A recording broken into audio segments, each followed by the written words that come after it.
شاعر کا تعارف۔ آج کے شاعر ہیں مرزا غالب۔ مرزا غالب 27 دسمبر 1797 کو آگرہ میں پیدا ہوئے۔ 5 سال کی عمر میں ان کے والد عبداللہ بیگ فوت ہو گئے۔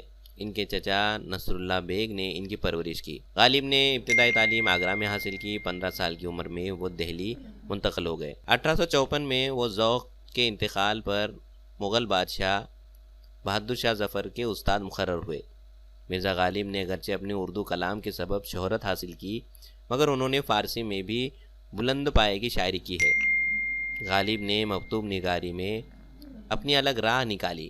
انہوں نے خطوط نگاری کی روایت اور رسمی انداز کو ترک کیا اور خط کو بے تکلف گفتگو اور شخصی جذبات کے اظہار کا ذریعہ بنایا۔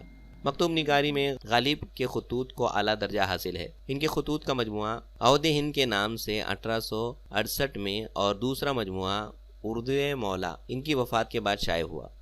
مرزا غالب نے 15 فروری 1869 کو دہلی میں وفات پائی۔ اس طرح کے ویڈیو دیکھنے کے لیے ہمارے چینل کو ضرور سبسکرائب کیجیے اور بیل آئیکن ضرور دبائیے۔